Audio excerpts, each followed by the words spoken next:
JFT Hindi 6 नवंबर। विनम्रता को समझना। अपने आप से ईमानदार होने का परिणाम विनम्रता है। बेसिक टेस्ट पृष्ठ 34। हम सब के लिए विनम्रता तो एक ऐसा अजनबी विचार था कि हम जितना हो सका इसे नजरअंदाज करते रहे।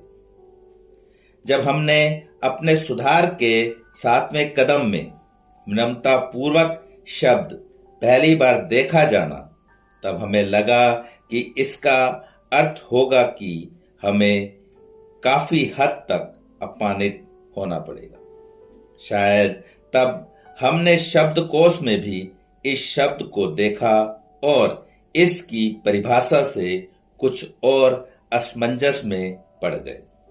हम यह समझ नहीं सके कि अपने आप को दबा के रखने की प्रवृत्ति को सुधार में कैसे लागू किया जा सकता है।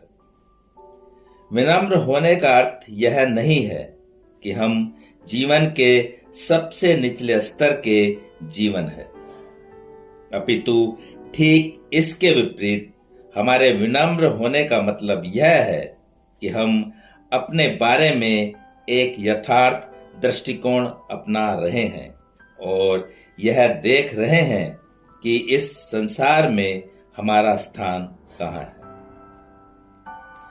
अपने जीवन के हर पहलू की आत्मस्वीकृति के आधार पर पाई गई अपनी जागरूक दशा में हम विकसित हो रहे होते हैं। ना तो हम अपने अच्छे गुण को ही नकारते हैं और न ही अपने दोषों को बढ़ा चढ़ाकर पेश करते हैं। हम ईमानदारी से स्वीकार कर लेते हैं कि हम क्या हैं। हम में से कोई भी कभी भी विनम्रता की परिपूर्ण दशा तक नहीं पहुंचेगा, लेकिन हम निश्चय ही पूरी ईमानदारी से अपनी गलतियों को मान सकते हैं, अपनी अच्छाइयों को स्वीकार कर सकते हैं और शक्ति के स्रोत के रूप में अपनी उस शक्ति पर निर्भर हो सकते हैं। विनम्रता का यह अर्थ नहीं है कि हमें अपनी जिंदगी के रास्ते पर अपने घुटनों के बल घिसकर चलना पड़ेगा।